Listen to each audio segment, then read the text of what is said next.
Hey there, welcome to Main Street Living. I'm Cheryl Nelson. Hey guys, I'm Quincy Carr. And I'm Danielle Alvari. I'm getting so excited, guys. The Olympics just around the corner, and there's so many different events.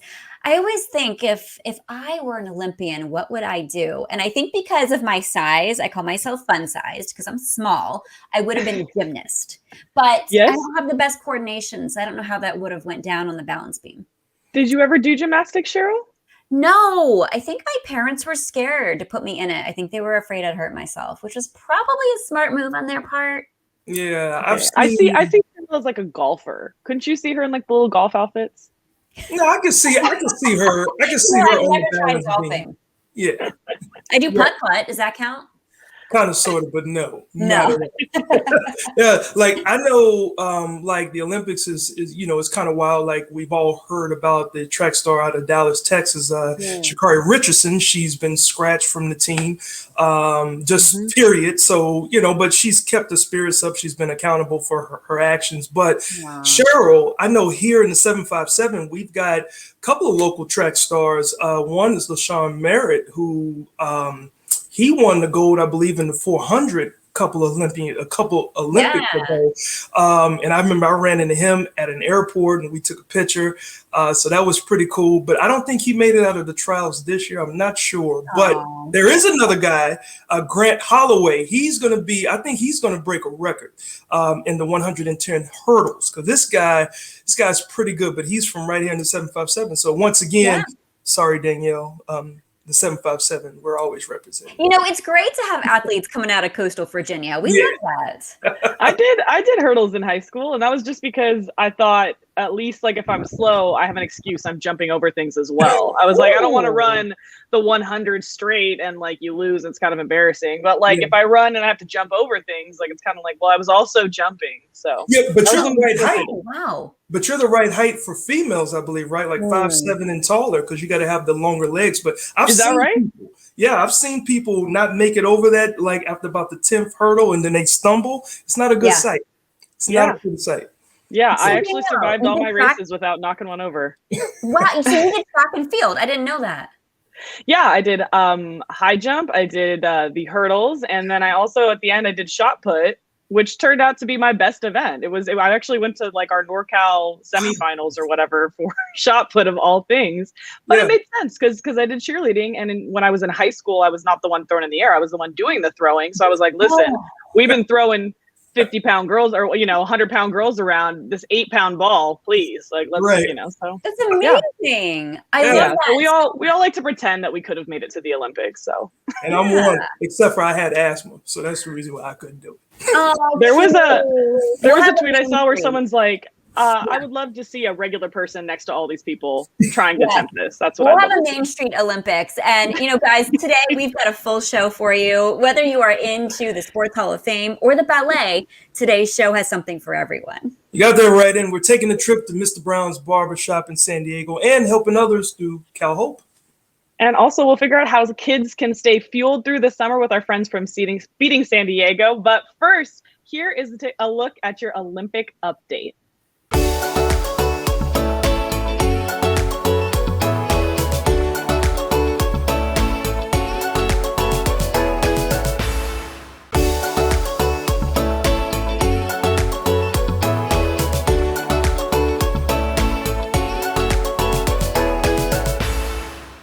Hey guys, welcome back to Main Street Living now with Danielle, Cheryl. As things are getting back to normal in our communities, of course, there's still a lot of neighbors who could use some help, Yeah, definitely. It's estimated that 42 million Americans will experience food insecurity this year, and 13 million of those are children. That's 1 in every 6 kids in our country. So Feeding San Diego is working hard to fix this problem in their community, and Allison Glader is here to tell us all about what they're up to this summer. Welcome, Allison. Thanks so much for joining us on Main Street Living. Hi, thanks so much for having me. So tell me, we've had you guys on the show before, but for those who don't know, how is Feeding San Diego different? How does the organization work, and how are you different from a food bank? Yeah, well, we're not necessarily a traditional food bank in the sense of we really focus on rescued food. So there's a huge, I think in this country alone, it's 40% of all food that is produced is wasted.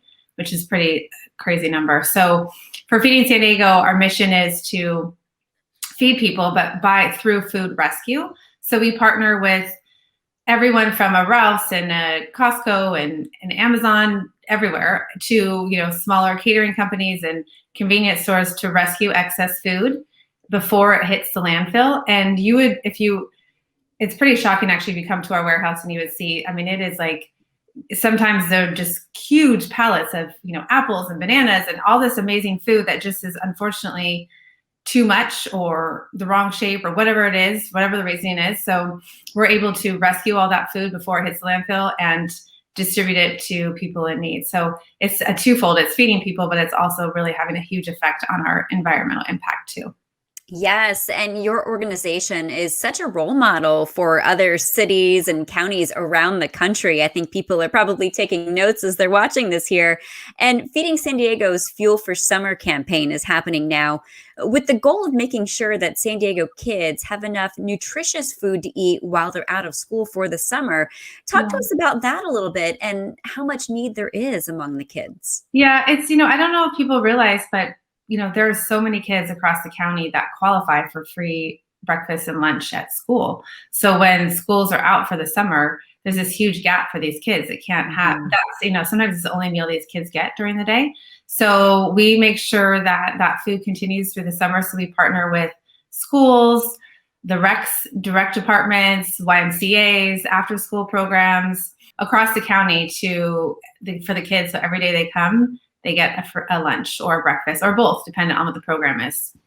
I know Feeding San Diego has more than 34 partners this summer to get food to kids throughout San Diego County. Who are some of those partners, and how do those partnerships work?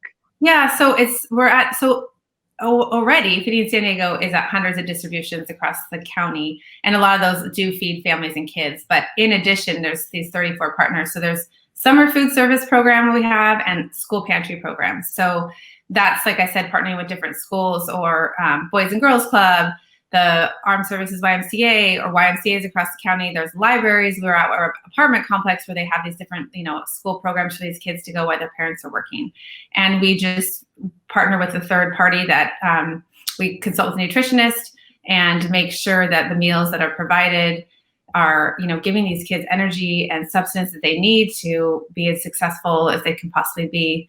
And basically everything from, turkey roll-ups to fresh fruits and vegetables, low-fat milk, protein pancakes, all those kinds of things. So the kids, we know they're kids too, so they want to actually eat what we give them. So it's healthy food, but it's fun food for them too. So that leads me to ask, though. I remember as a kid, I was picky, and you who's shocked? I'm just kidding. Right, I know.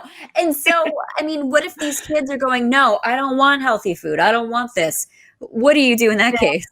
Yeah, to your point, I know there's a lot of picky eaters out there. I was a picky eater as well. So they try to make it really fun food that they don't know necessarily it has a lot of nutrition in it too. So things like they do banana pancakes with protein, or if they give carrots, they'll put hummus or ranch with it. So there's they're being realistic of what the kids will and will eat. Lots of fruits, fresh fruits and vegetables. And surprisingly, kids get if they don't have that very often, they get the most excited about fresh fruit. You should hear these parents come in and say, they can't wait to see what they have today, because that's something that's like almost a treat for them. So it's really nice to see.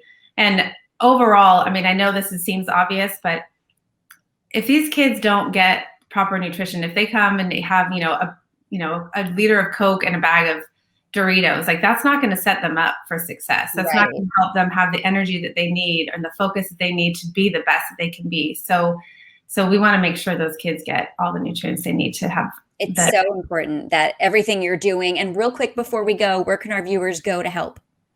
Yeah, go to feedingsandiego.org, and there's so many different ways you can volunteer.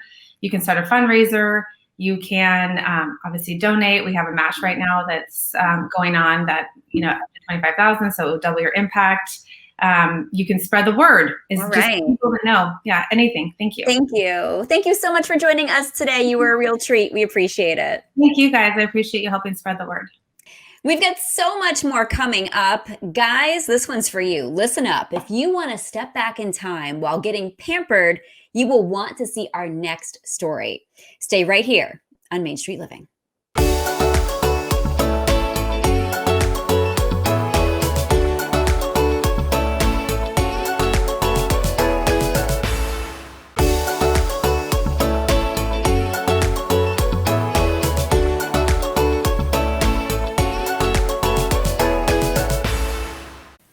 Welcome back into Main Street Living, guys. I love that on this show, we always make time to have a segment or two to talk about self-care, because it's important to just, let your hair down, or in Quincy's case, try a new hairstyle out. Yes, absolutely. Yeah, just kind of change things up. Well, ladies, I can tell you, as a licensed master barber here in VA, the barbershop has always been a place where men can go to find comfort. They can go to be restored, refreshed, or relieved from the stresses that life provides each day. And in San Diego, there's a barbershop that brings an old school feel, guaranteed to make you feel like you are fresh again. So let's pay a visit to Mr. Brown's Barbershop.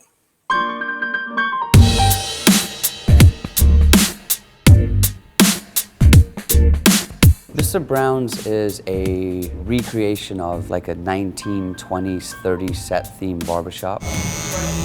Specialize in doing haircuts, cuts and shaves, and working on facial hair, beards, etc. So essentially we're just like a full-service men's grooming barbershop. I've been coming to Mr. Brown's Barbershop for about 5 years now, and I was blown away from the first time I came in here. The aesthetics are obviously really impressive, but the thing that really separates this place from other barbershop experiences I've had is probably the customer service. We literally care from A to Z, the second you walk in to the second that you leave.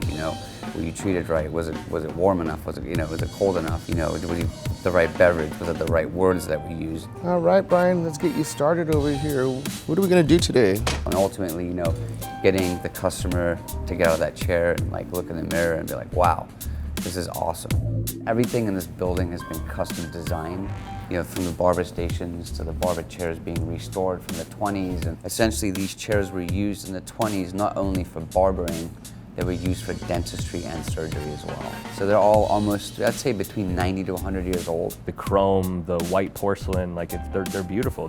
They're works of art. Everything is art in here. But I think the main art is really coming from the recreation of these barbers, these guys are artists.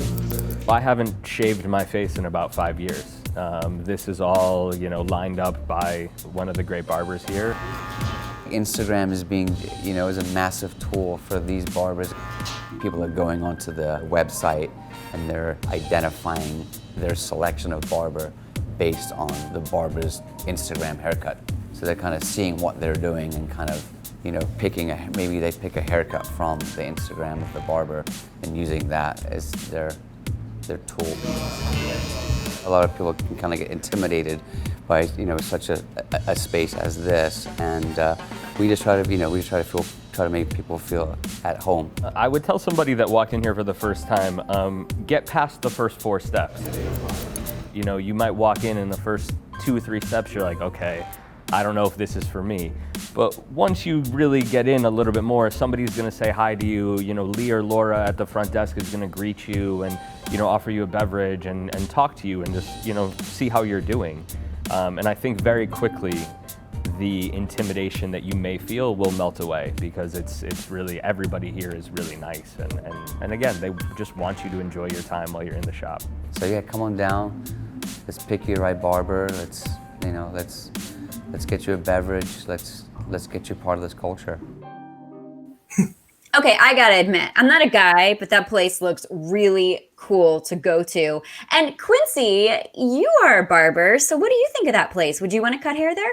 I'll be completely honest. Like, that place makes me look like I'm running some illegal chain. That place is beautiful. I mean, they clearly like I embody the old school feel as well because I do something called the hot towel treatment, like with my customers. So, like my prices, which is so crazy. I just started letting my customers know that by Labor Day, I'm finally going to increase my rates for the first time since I started the shop in 2008. So I'm basically operating with 1990s prices. Here it is, 2020. So yeah. So, but I offer so many quality services. Like I said, the hot towel, I make sure that, that they feel comfortable and it's just a spot just for them. And that's really what the barbershop experience has always been about, just making that customer feel like, this is the place to be. Yeah. What about the beverages? I saw that this place here had nice beverages. That's why I say they make my place look like I'm running something illegal. Because if someone asks me, hey, Quincy's like, I got a half drink water bottle over here if you want it. Yeah, here's some water. Right, yeah. Like, do you want something to drink? The vending machine is right down there. This is not that type of shop. But just overall, I know my customers have enjoyed the services that I provide. And of course, because I found out now my prices have been the cheapest in town. So I got to step my game up. Yeah. I love You got to make some of this for you as well, Q. I get it. You know it. All right, guys. Well, that's a lot of fun. And something else that's fun is watching ballet.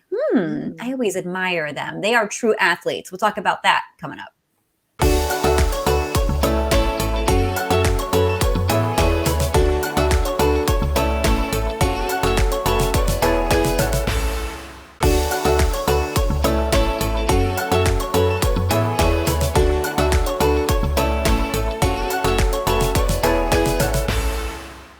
Welcome back to Main Street Living. Ladies, one role of art in our society is to help us express our struggles and emotions, as well as inspire us to overcome. Yes, which means the art is more important than ever in our society today. And at the Oklahoma City Ballet, they're looking forward to an exciting new season. But first, let's take a look back at how they managed through the pandemic and take a peek at what they have planned for their fans. My name is Stephanie Pitts, and I'm the Community Engagement Manager with Oklahoma City Ballet. 2020 affected Oklahoma City Ballet immensely. We had to cancel our remaining performances after March for our 1920 season. We normally have a summer intensive that all had to go virtual. A lot of our school activities, teaching students, went virtual. And then we had to reimagine our 2020-21 season. We decided to keep our company dancers separated into two different pods. So they only interacted with the other dancers in their pod, and they were tested regularly and were required to wear masks. In the Civic Center this past year, the capacity of the theater was limited to 30% in order to make sure it was safe for everyone, socially distanced seating, masks required. However, with vaccines and things hopefully changing, this next season we will be back to 100% capacity.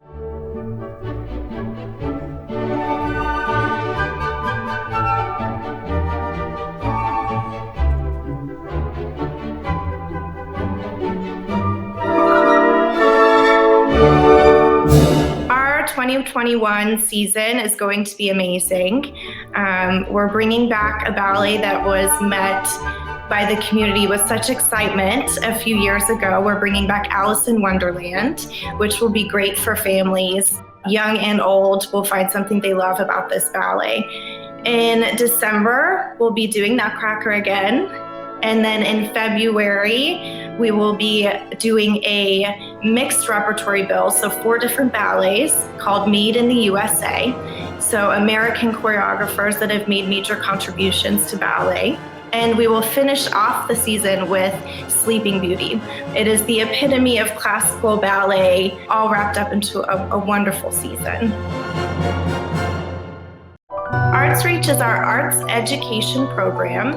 The Arts Reach program is open to students in any grade level and at any school in Oklahoma. So that's reaching rural areas and students here that are right in Oklahoma City. The major impact of this program is introducing students to ballet as a performing art and hopefully creating an appreciation for the arts that becomes lifelong. You can find out more about our Arts Reach program and all of our other community engagement programs through our website, www.okcballet.org. There, you can find out ways to enroll in our programs, as well as help support our community engagement programs that are offered free to our participants. Okay, were they dancing in mass as if ballet is not hard enough? That was amazing. Yeah, I mean, I'm surprised. I mean, they're bringing back the Nutcracker again, and they're introducing young kids to ballet, which I think is pretty cool too. It's so exciting. I think we need to take a road trip, and you can find out more about the Oklahoma City Ballet's upcoming season at okcballet.org. Well, more coming up on Main Street Living. We're going to stick with the athlete theme, and we're going to tell you about some special athletes in Louisiana. Don't miss it.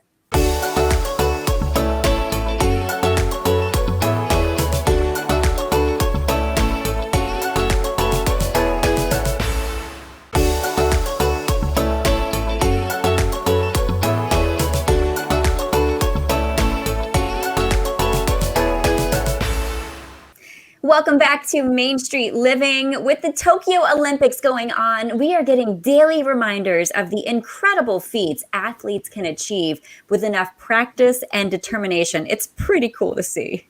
That's right, Cheryl. However, not all athletes who deserve recognition, they're in the Olympics. So Ronnie Rance is here from Louisiana Sports Hall of Fame. He's here to tell us a little bit more about the athletes that they are celebrating. Welcome to Main Street Living. Ronnie, how are you doing? Thank you, Quincy. Glad to be here, man. Hey, well, we're happy to have you. Now, where is the Louisiana Sports Hall of Fame, and how long have you guys been celebrating local athletes?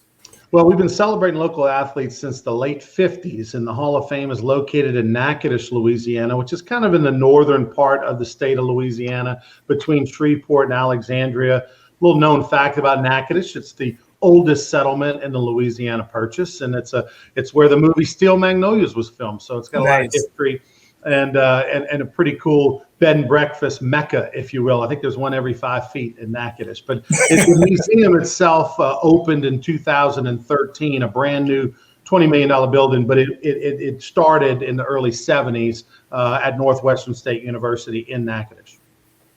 Well, with that many beds and breakfasts, I have to imagine you get a lot of visitors. So for visitors, what would they find at the Hall of Fame?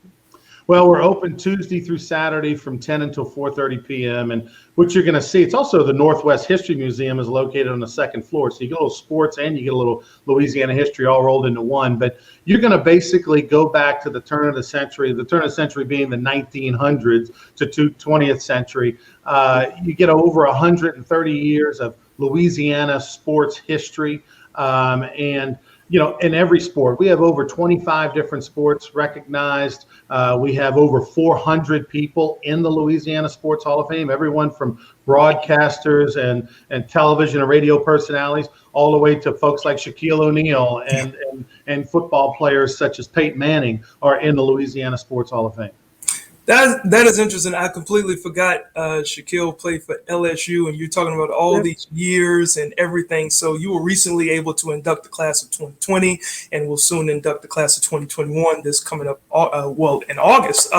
So how are the inductees chosen? And Ronnie, what is the ceremony like? Well, the Hall of Fame started in the late 50s. It was founded by the Louisiana Sports Writers members. And you think back to the 50s, how many little small town newspapers there were. And everybody had 2 or 3 sports writers because that's what sold papers. And so there were hundreds of sports writers in the 50s. They started the foundation, and they are the folks that vote on the Hall of Famers each and every year. And they get together in late August, and they select the Hall of Famers for the next year, which traditionally the Hall of Fame ceremony, the week-long pageantry, takes place the last weekend in June. So they're going to do that again this August. You have to have played at least 2 years of high school ball in Louisiana, or 2 years of college ball, or 5 years professionally in order to be considered for the Hall of Fame. So that's how a guy like Peyton Manning, who went all 4 years of high school in Louisiana, Shaquille O'Neal, who spent 3 years at LSU, and someone like a Drew Brees, who spent more than 5 years with the Saints, he'll obviously be one day. Of course.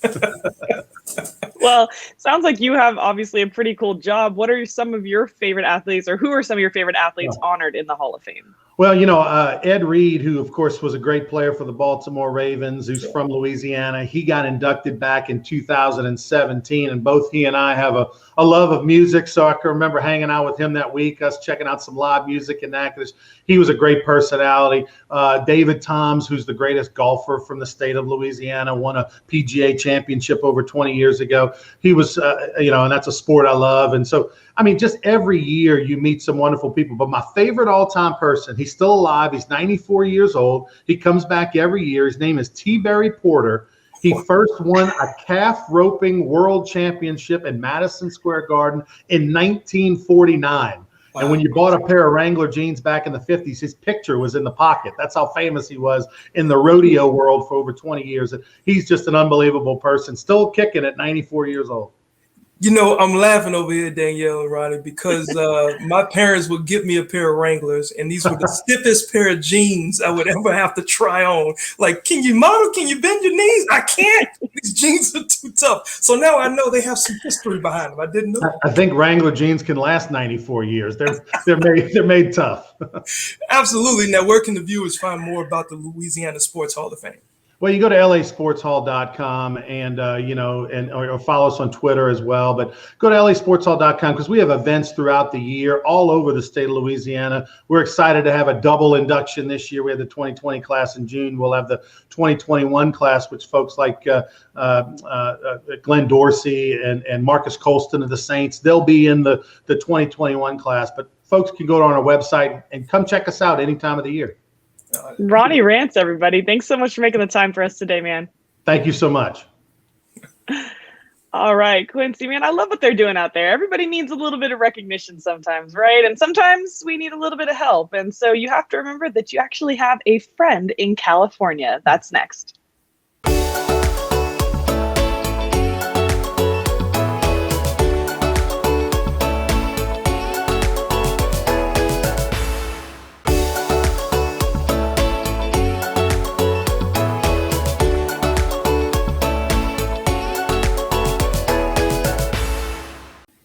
Welcome back to Main Street Living. Danielle, Quincy, I think we all need a little extra support at some point in our lives, especially right now after dealing with a global pandemic. You got that right, Cheryl. And whether you're in need of resources or just someone to talk to, Cal Hope is there for you. Let's take a deeper look. Cal Hope is a state-funded program through FEMA that provides emotional support to all Californians due to the emotional distress that our communities have seen as a result of COVID. Some of the adversities that our communities have faced include job loss, as well as dealing with anxiety, depression, the fear of contracting COVID, and also just the loss of how our lives used to be. And so through this program, Cal Hope aims to be a support for our communities. When individuals reach out to us looking for help, our crisis counselors take initiative to see what their needs are. We try to connect them to the appropriate resources that exist throughout the counties here in California so that they're able to live their lives as normal as possible and so that they can persevere. Hey guys, I was wondering if I could give you a flyer. We're a program called Cal Hope. One of the most important elements for us here at Cal Hope is that we're meeting our communities where they're at. We go out to the community. We go to barbershops, coffee shops, we go to restaurants, and we're able to provide them with information. But you can scan the QR code. One of the things that we have done quite a lot and that it has definitely helped our communities is providing our community members with resource sheets. We have a lot of QR codes that people are able to scan, and that links them to even more resources. Cal Hope is also able to provide individuals and community members with an online option to talk to crisis counselors. That is where Cal Hope Connect comes in. You're able to go onto callhopeconnect.org and you can talk to a crisis counselor. In doing so, you can talk to them pretty much about anything that you might be feeling as a result of this pandemic. And if you're looking for resources as well, our crisis counselors are able to link you to the appropriate resources based on where you are in California. Hi, this is Brenda with Cal Hope. How can I assist you today? We also have the Warm Line. So Cal Hope's Warm Line is a way for community members to connect if they want to talk to someone over the phone. We are available 24/7. When they call our number, they are able to connect to a crisis counselor that has had that experience of dealing with such heightened emotions such as anxiety, depression, and our crisis counselors are able to talk them through the things that they need to talk through. We do this in a non-clinical capacity. We do this in a more of a peer-to-peer basis. And in doing so, people are reassured that they have someone that is willing to listen to them. Many times that's all we need. For more information, people can go on callhope.org, and there you will find a wide variety of resources to address all the needs that you may have.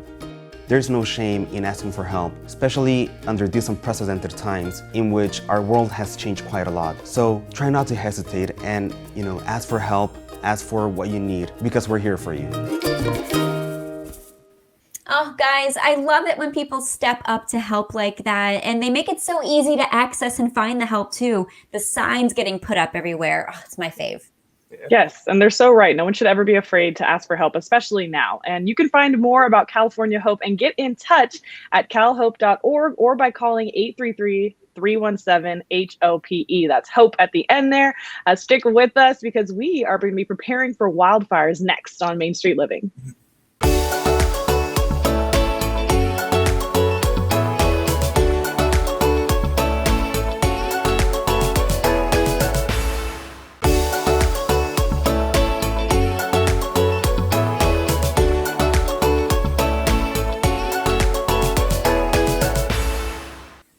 Welcome back into Main Street Living. Guys, I've been really, really just enjoying summer, despite it being like 115 degrees here in Las Vegas.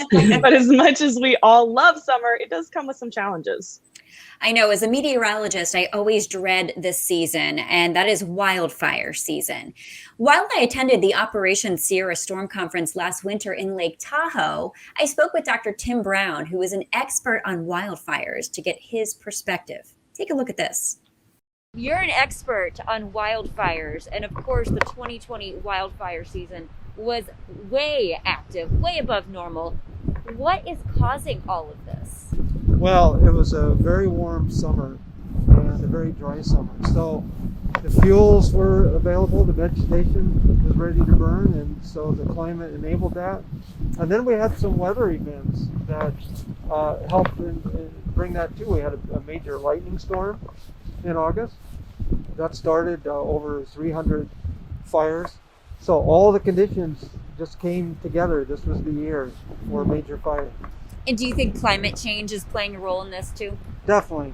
It's definitely playing a role. The wind's blowing my mask off. It's definitely playing a role because it's warmer, and that warmer helps dry out the fuels. Yeah, and a lot of people seem to be moving into these susceptible areas as well. I mean, is that adding to the problem? Well, it is in the sense that California has always been a fire-prone state. And so, yeah, with people moving into those areas, they should just be aware that fire is a natural occurrence there. I mean, we've seen the video and the imagery and the horrible pictures of people losing their homes, everything they have, livestock. What are some things people can do to mitigate, to be better prepared? Well, if possible, there are relatively simple things you can do to your home. Just make sure you don't have woods, stacked around the home. Attic vents, if you could put screens in those. Clear space around the home, if that's possible. That keeps, helps keep the fire away, but also provides space for firefighters to work and help protect the home. And speaking of the fires, obviously smoke is a problem for a lot of people as well. I mean, we see smoke now far away from where the fires are, goes way up into the atmosphere, as you know. Talk about the concerns for air quality and public health. Right. This year, I think a lot of people would say this was one of the worst years ever for smoke in California, and also in Nevada, on the Nevada side. Air quality for days on end was at unhealthy or even worse levels.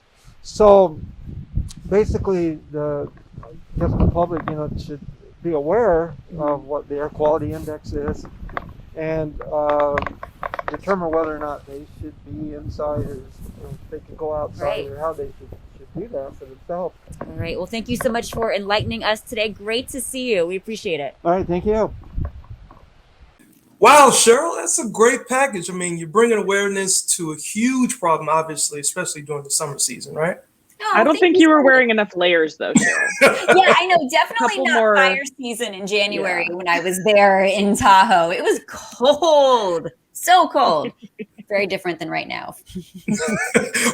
Well, lucky for us, we'll be right back with more of Main Street Living coming up next. Let's talk about this clothing you were wearing.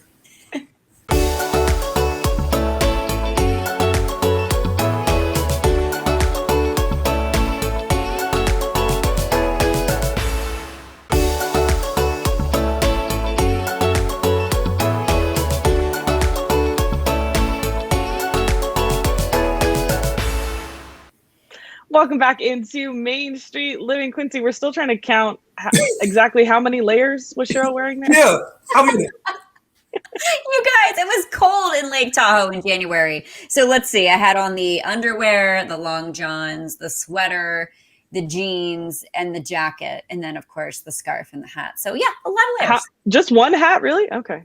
All right. Well, it is what it is. I'm sure the folks can see a little bit more about us on our Cox Contour app as well. So definitely. And as always, catch new episodes of Main Street Living, 9 p.m. local time on Mondays as we take another stroll down Main Street.